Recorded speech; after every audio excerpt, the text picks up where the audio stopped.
Good morning, everyone. Just want to welcome you onto our Facebook Live today. I'm here with a very special guest. This is Lorelai Kuecker here of Pigs in a Blanket Quilting. That's her business. So I just want to get on here. First of all, I want to welcome you. Thank you for joining us. We're very excited. I just wanted to ask Lorelai some questions and get to know her a little bit. And then this way it's filmed and you guys can get to know her a little bit too. So first of all, Lorelai is a 16-year-old award-winning quilter, and she is a quilted garment maker, as you can see by her beautiful jacket here. She loves to inspire young quilters with her quilting classes. So if you don't mind, I'm just going to get right on into the questions. Is that okay? Okay, great. Okay, Lorelai. So the first thing I wanted to ask you is, how did you get started into the quilting and sewing industry, and how old were you? Yes, that's a good question. So I've been sewing since I was 5 with my grandma. I would do straight lines on our sewing machine in her basement after school. And then one day I found a box of scraps in my grandma's basement that my great-great-grandmother had cut. And I pieced those together into a quilt using basic 5th grade math skills. I was convinced I could do it. Sure. Yeah. But I finally did it, and I was so proud of the result. And then a local quilter, actually named Janice Kroon, heard that I was dipping my toe into the quilting world. And like a quilter, she decided to pull me in. Great. Good. So you started really, really young. And then, when you started, was it quilts specifically? Like you wanted to make little quilts? For instance, my first project was a little super easy baby quilt. Is that kind of what you were starting with when you started dipping your toes in the water? Or I've been known to go full throttle into every single one of my, I started as a hobby, and I've been known to go full throttle into all of my hobbies. And so I made a full-on queen size. wow. For my first one, that idea was to get on 5th grade math skills alone. But that's what I wanted to do. I wanted to go all in. Sure, absolutely. Well, sometimes that's the way you got to do it, all or nothing. That's awesome. 5 years old. That's really young, but that's great. It was when I was 11. I started my first quilt when I was 11. I've been sewing. Okay. Sure. Yeah, absolutely. Okay. What is your favorite part or your favorite aspect of all of this? Is it the quilting, the sewing, the designing, the teaching? You do so many different things.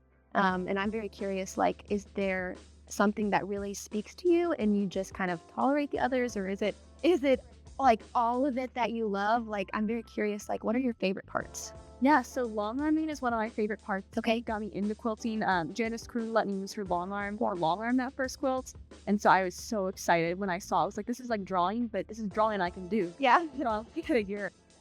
Hilarious. I can finally do this. And then designing is kind of tied in with that. I like to design the long arming aspects. When I'm piecing, I like to design lots of negative space for long. Okay. So when you're piecing and designing something, you're already thinking how am I going to quilt this? Exactly.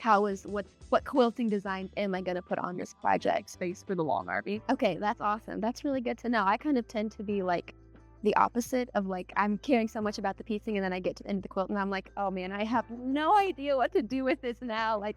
Just put a quilting pattern on it, please, and give it back to me. And sometimes too, I load it on there and I'm like, okay, what do I do now? Yeah. Okay, that's great. That's awesome. So when it comes to the piecing and any other aspect, when you're piecing, do you feel this is tedious, I want to get this part over with, or is that something that's relaxing? Some people say that the piecing is their therapy. For me, it depends on what I'm piecing. Sometimes I'm doing this for the finished project. Sometimes the piecing is the most fun part. So what do you feel about that? So I do most of my art is foundation paper piece. Okay. And so I find that therapeutic, working on the round after round of foundation. Sure. But when it comes time to take the paper off and sew it all together into one big unit, I dislike that a little bit. Sure. Just because there's a lot more that can go wrong. Yeah, no, absolutely. I get that. And you have a lot longer seams. Yeah, and a lot more matchup. Yes, absolutely. Okay, what so far has been your most challenging or most rewarding project to complete? Yes, so that would probably be, I call this the 3 a.m. dress. Okay. Because I was working on it until 3 a.m. the day before we left for this trip. Oh, wow. We found a dollar wedding dress at a vintage store nearby, and I decided my mom wanted me to upcycle it for a mom prom that she That's awesome. And she said, "Can you add a little quilted element to this?" And I was like, "I don't think I can do a little," but I said I can do a quilted element. Sure. And so instead of putting an applique like she expected on there, I did 3 layers of ruffles. Wow. And I quilted the bodice as well.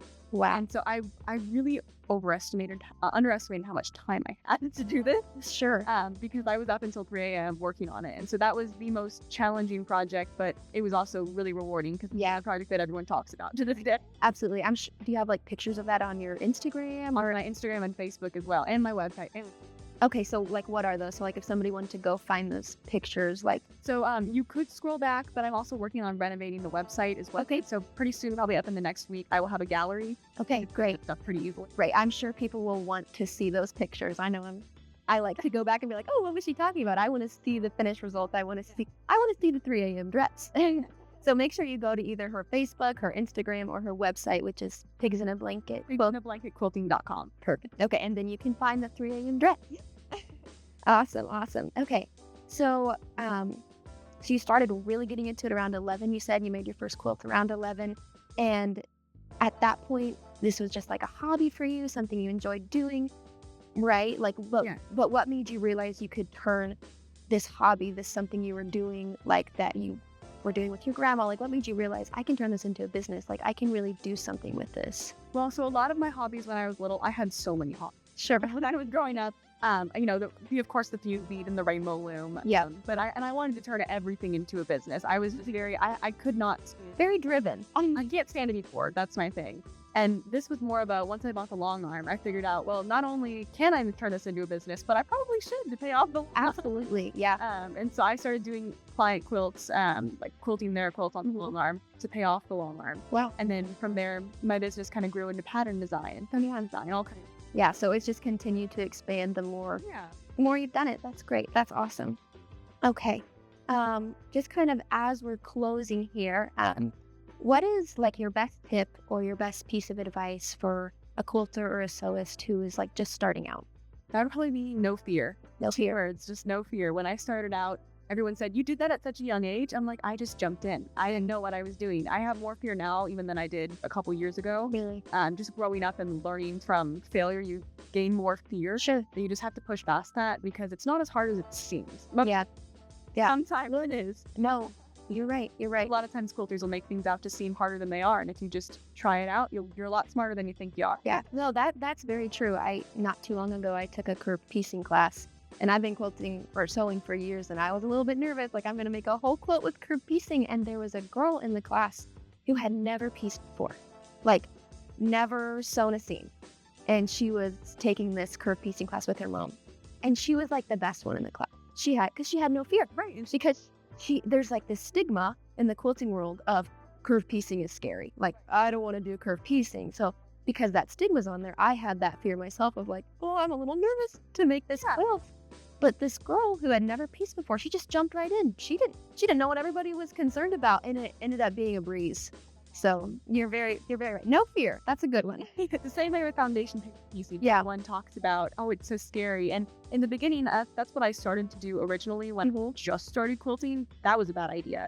You know, a little bit of experience. Sure. Straight lines. Sure. But I started it and I realized this isn't as hard as I made it out to be. Yeah. And once I did one block with it, I just kept doing more blocks with it. And then it became an obsession. That's great. That's great. I've yet to do foundation paper piecing or English paper piecing or anything like that. It's something I really want to tackle. So maybe I'll have to make your pattern over here. I'll get to that in a minute. Okay. And then lastly, what are some upcoming events or like upcoming events we might be able to see you at or upcoming projects you have going on? Yes, so I will be at this coming week. I'll actually be at a quilt show in Decatur, Illinois. I'll be there in a booth selling my patterns, meeting quilters. I'll also be the next week. I'll be at H&H America in Chicago. Okay. Once again, just networking, meeting people, meeting with some of my quilting friends there. Great. And I'm trying to think. There's a lot going on. Sure. You seem like a very busy girl. Definitely, especially with school. Yes. Let's see. I've got a fabric line that'll be coming out in the fall with Northcott. Oh, that's exciting. I'm so excited about. That's awesome. Let's see. I've got a lot of stuff coming up. Okay, so we just need to keep watching you, is what you're saying. Yes, on social media, definitely. I post everything on Instagram and Facebook, all the upcoming events. Great. So we basically need to all keep our eyes on Lorelai over here because she's got a lot going on and we're very excited to see her grow and thrive. I personally feel like one of these days I'm going to be like, yeah, I knew Lorelai before she was big and famous and just crazy. But so we're definitely taking our moment to see you and let you shine. We can't wait to see like where you go. You're already thriving so much. So that's so exciting. You do have your first pattern out right now. Yes, that's called Butterfly Prism. It's a foundation paper piecing pattern. It's very beginner friendly. If you're looking to get into paper piecing, it's a great one to start with because the blocks are big. You don't have to worry about small pieces.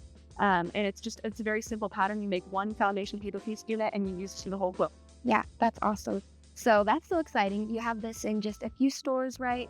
And we are planning to schedule a class teaching this pattern here at Hunter's Quilt Mart. So we're very, very excited to host Lorelai teaching a class for the first time here. That's going to be summertime, I'm sure. Time close to fall, maybe. Yeah, so maybe like July, August, like just keep your eyes out. We're going to schedule this very, very soon. So just keep on the lookout. We'll be posting when we have this class scheduled because we're very, very excited to have Lorelai here again and to teach this class. I might even have to take it. Like I said, I haven't done paper piecing yet. So yes, it absolutely will. Well, thank you guys so much for tuning in with us. It has been such a pleasure to have Lorelai here. Yes, thank you for coming. It's been so fun I know I've wanted to have my answers to all these questions. Exactly. I'll let you repeat it, like just your Instagram, your Facebook, your website. Where can people go to find you and to follow you, Lore, to keep updated? So I'm on Instagram and Facebook at Pigs in a Blanket Quilting, and my website is pigsinablanketquilting.com. Perfect. Awesome. Thank you guys so much for tuning in with us. I hope you have enjoyed this so much. And again, be on the lookout for the Butterfly Prisms Foundation Paper Piecing class that we'll be posting here very, very soon. And be sure to go follow Lorelai on her very amazing journey.